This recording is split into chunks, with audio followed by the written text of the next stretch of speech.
Hello YouTube, this is TJ's Two Cents. I'm TJ. Welcome back to my YouTube channel. Thank you for joining me again. I know my last video was kind of sporadic and kind of put together, but I've been doing the same episode over and over again. I just want to move forward with these series and talk about things I want to talk about and stuff like that. Anyways, in the last episode we talked about Mary's home and how she just did it for the money. And in today's episode, we'll be talking about the Baines and the Baines house and the cottage just again. And the Baines home was a very interesting house to live in because that was like the longest placement I ever lived in. I believe I was there for about 6 to 9 months.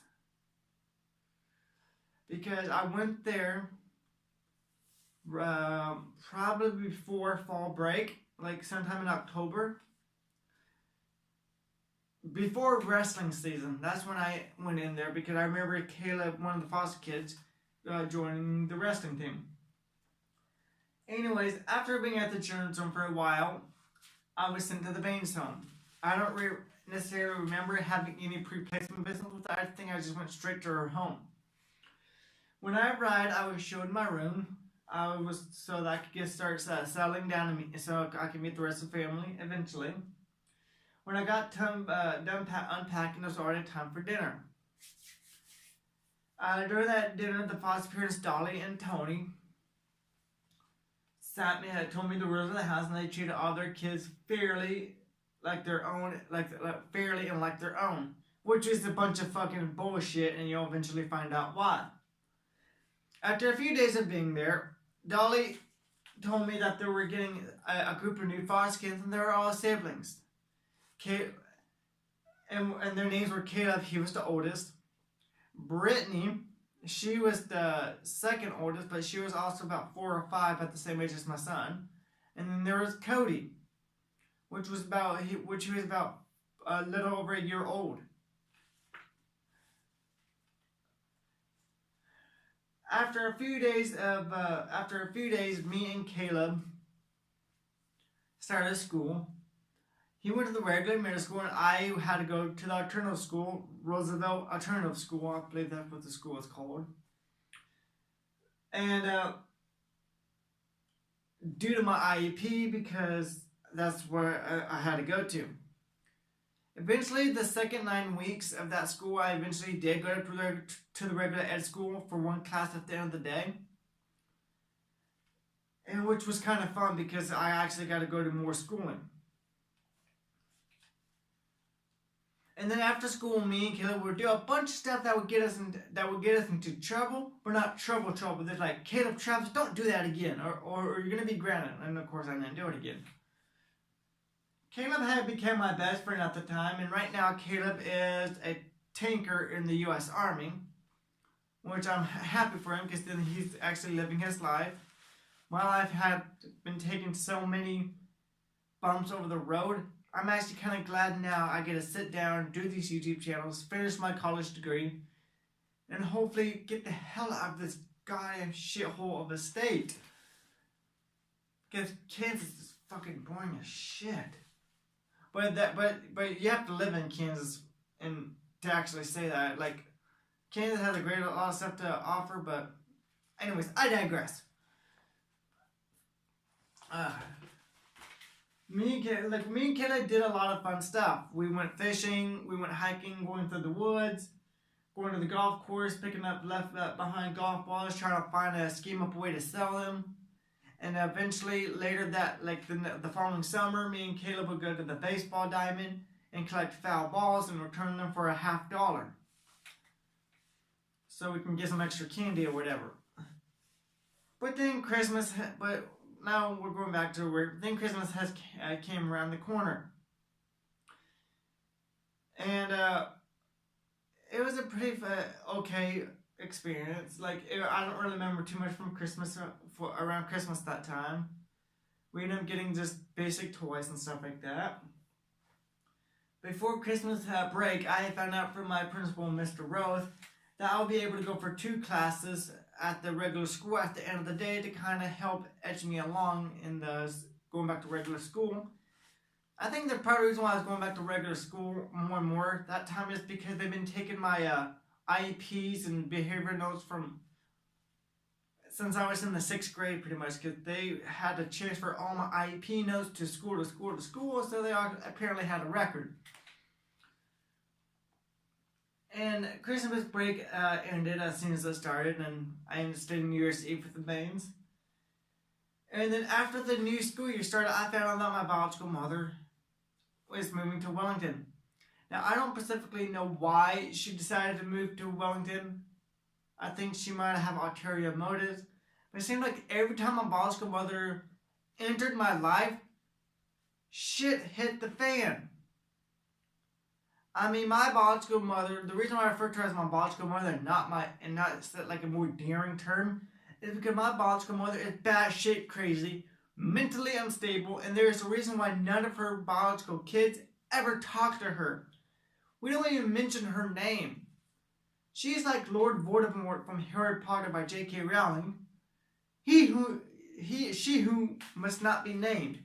She's literally Lord Voldemort from Harry Potter, because we don't talk about her. We know she exists, but we don't talk about her. She is she who must not be named. That's how bad the situation is between our biological mother, and it's never going to be healed. I don't want to deal with her, because if I bring her into my life again, she's going to end up stealing from me.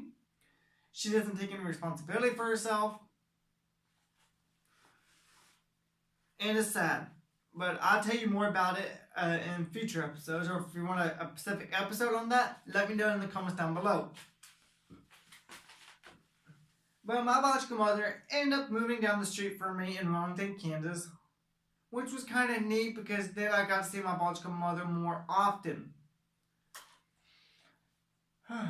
I visited my mother about once a week or more for a few months before things started going wrong, both with my biological mother, because she apparently didn't want to deal with me no more, and at the time, and with my foster parent, at my foster home with my foster parents, Tony and Dolly Bain. My mother and I started getting into verbal fights, and of course led me having trouble at Dolly's house. To help in some of my troubles, my workers had found Charles Buford, which was like the most greatest mentor I ever remember having. And if anybody know who he is, please let me know, or have him get a hold of me through my YouTube channel. Or he can get a hold of my dad, since he probably knows how to get a hold of my father. But Charles Buford, the stuff I remember about him, he was half Native American. He was a heavily Catholic. He needed rose thorn crowns because he was Catholic.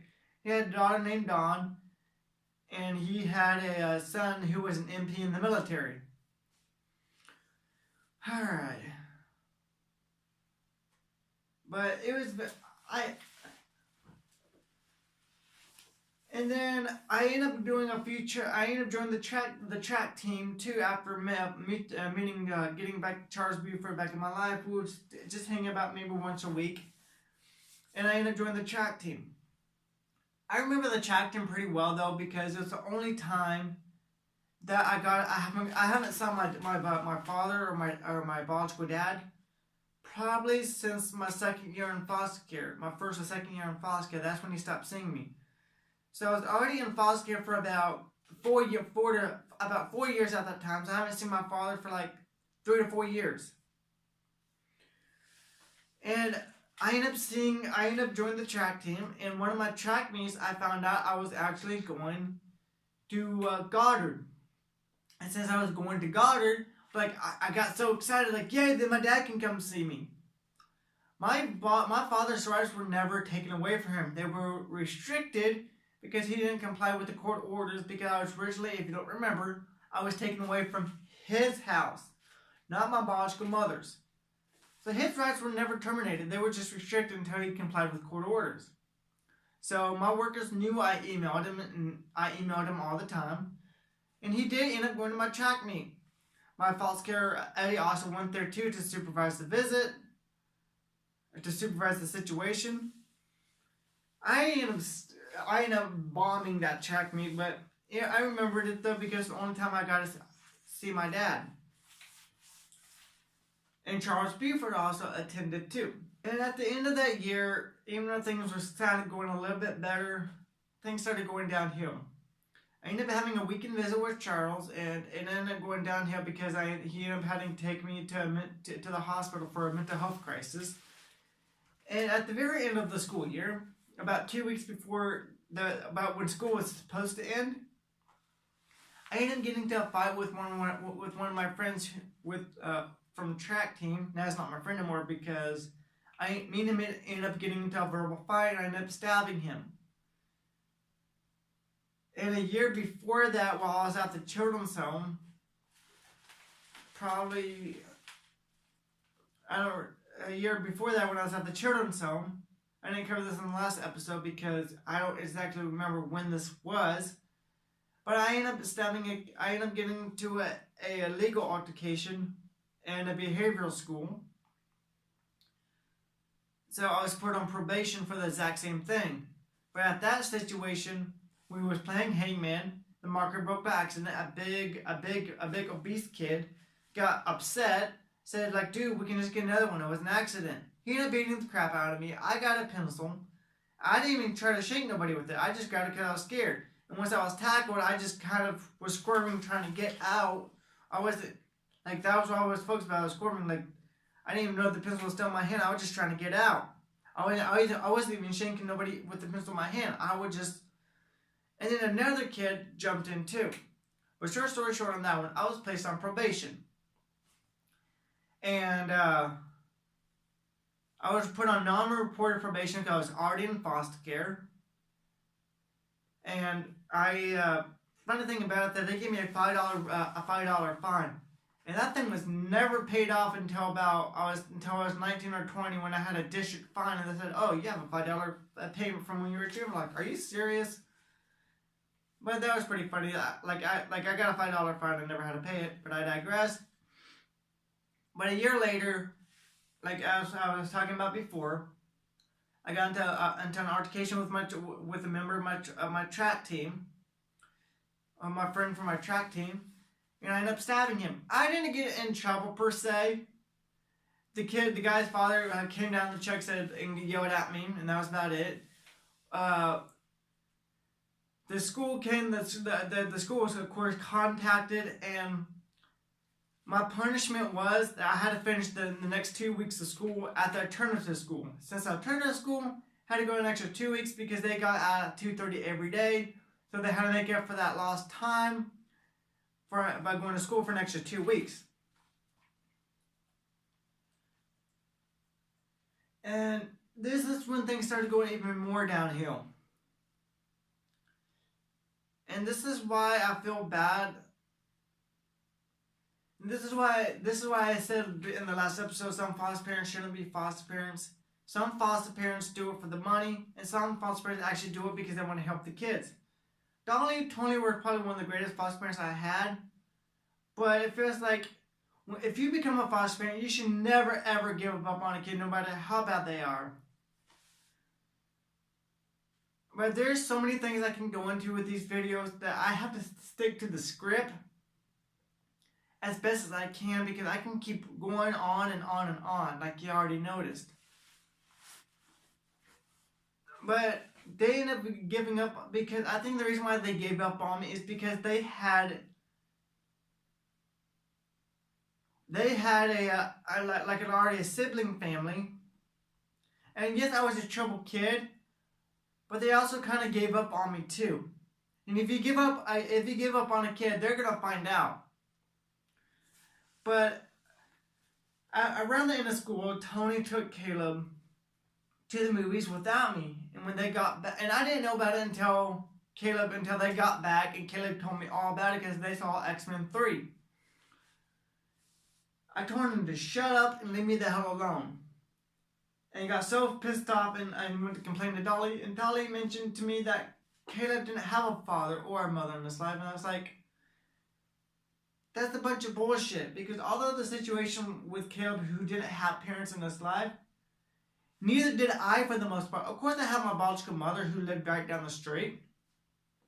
And yes, I did have regular visitation with my biological mother. But that would also be the last year I would ever see her again until my junior year of high school. And then after that, never again. Except right before I joined the army, but that's a different story for a different day.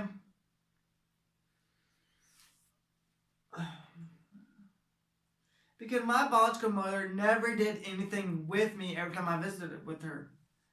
Whenever I have my son with me on the when I have him Friday through Monday, which is not just a weekend, it's more than a weekend. And now I have to pick him up every day after school, so I had to spend a lot more time with him. We never did anything together, which was sad. And in the weekend when we went back to UFAT, I slept. I did my own thing until Sunday night when I went back to my foster home. And Dolly didn't understand my point of view or fully listen. I didn't have my biological father in my life too. Yes, I had my biological mother in my life. But she wasn't a great role model, and they didn't even talk to me about it. They just said like, "Oh, well, you have a mother in life, so we're just gonna throw you off to the side and treat Caleb like he's a prince." But I was gonna have my biological mother in my life. My biological mother didn't do anything with me. They always treated Caleb better than me.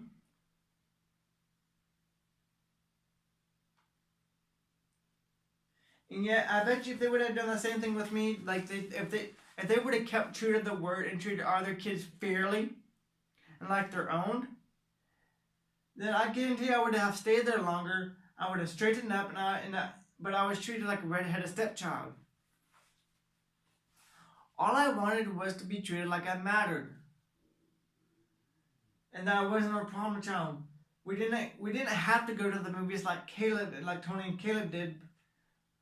But we could have done, but we could have did something else that was just as meaningful and just as good. Because the reason why I bring that up, because I've been watching The Fresh Prince of Bel-Air. Because I actually got the season off eBay's, the complete season off eBay. In season 1, episode 11, I believe, which it was. The same thing happened with Will and Carlton. Will was able to join the basketball team, and Carlton was extremely jealous because Uncle Phil ended up cheering on and being there for Will all the time during basketball season. And Carlton was getting jealous and upset because his father never did anything, was never that excited for him in basketball. Even though Carlton was on the same basketball team as Will. And at the end of that episode, they made a very good point. Is that of course Uncle Phil has to be there a little bit more for Will, because his mother was 3,000 miles away in Detroit, and he was in Bel-Air, California. Excuse me. In Bel-Air, California. And Carlton was doing a bunch of extracurricular activities, so of course Uncle Phil was going to be a little bit more there for Will than Carlton, because of course Uncle Phil was proud of his son Carlton, but he was also doing a bunch of other craft activities. It was almost impossible for him to keep up with all those activities. And from watching that episode, which allowed me to actually update my book, it allowed me to understand why Tony and Dolly treated Caleb like that a little bit better. But they never did anything like that with me. I didn't really have any family growing up, even in foster care, even with visits having with my biological mother. I ended up even getting reintegrated with my biological mother. And this was all in middle school too, in my middle school years. I didn't put this in my book because I don't really feel it's that relevant. Because my biological mother did not give a flying rat's ass about me. I was actually reintegrated with my biological mother. And I ended up getting kicked out of her house because she gave up on me. What mother gives up on on their own child?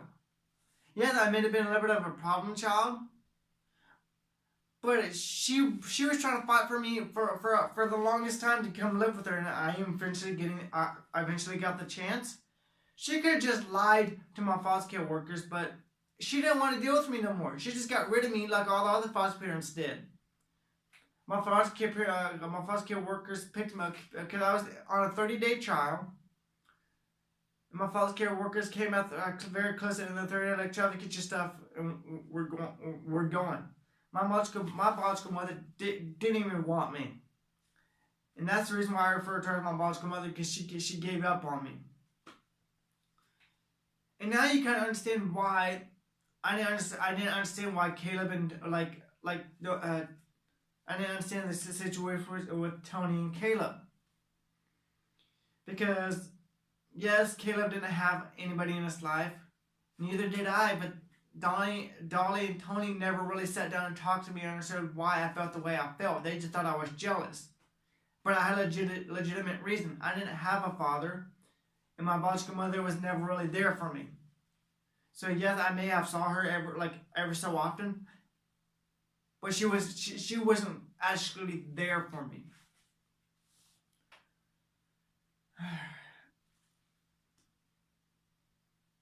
Let me double check.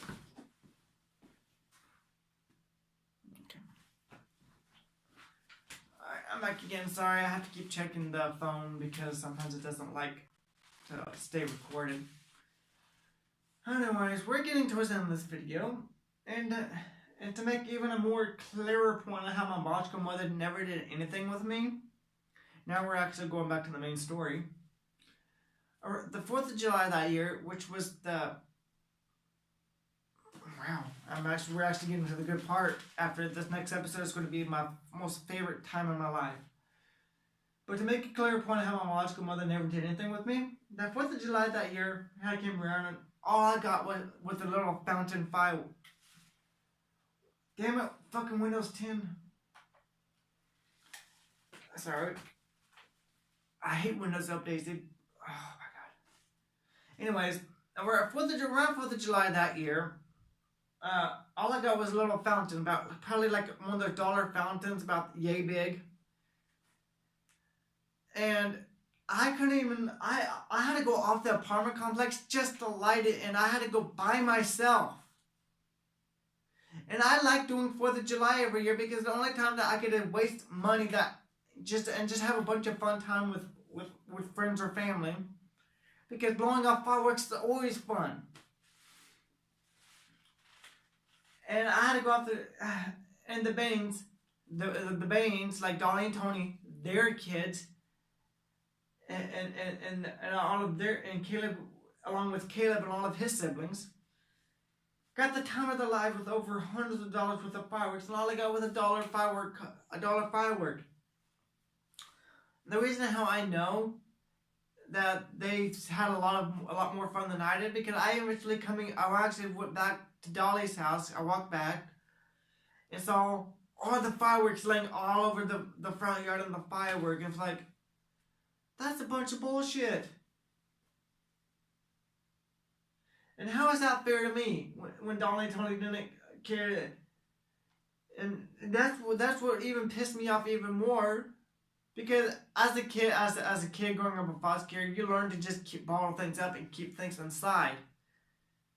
Because if you're always going to be bouncing around to placement to placement, who's going to care enough to get to know you? Who's going to care enough to talk to you all the time? I didn't have anybody to talk to. Of course, I had a therapist though, but it didn't really matter. As a foster kid, you generally learn to keep things bottled up. And Dolly and Tony wondered why and how is that fair to me? Because when Dolly and Tony didn't care to get to know me, talk to me, I understand why I was so upset when Caleb and Tony went to the movies without me. I understand that Caleb didn't have parents due to his early situation in foster care, so I understand why it was important for Dolly and Tony to be a little bit more active in his life. But I didn't have anyone active or supported in my life. The community managers who was a part of the community and not with my foster care didn't count. Those workers did the best they could knowing that they might not ever see me again, or see me the following week when they were supposed to see me again. The sad thing in my life, nobody in foster care really get any interest in me. Always gave up on me, and didn't really care about me until my freshman year of high school, when I would meet the greatest family in the world. And this wouldn't be this wouldn't be a foster parent or a group home parent.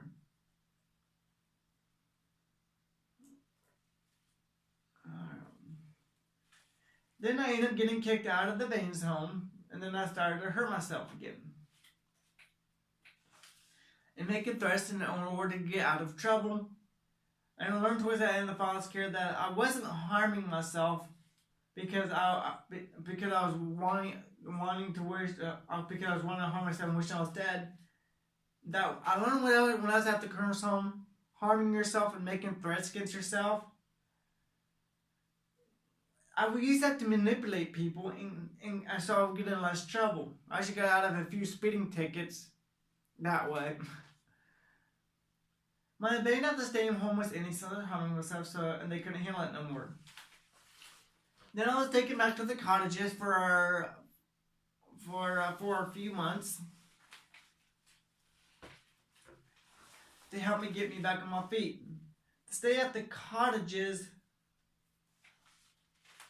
was very short. Was very short lived. I'm pretty sure I don't think I was even there for a few months. I think I was there probably for a couple of weeks.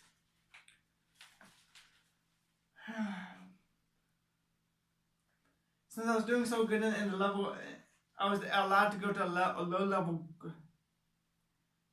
I think I was actually only there for a month.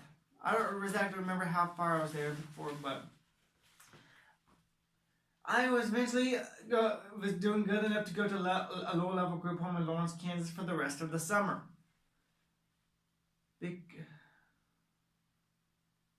Actually, that time frame doesn't even freaking matter. I might just actually edit that out of my book.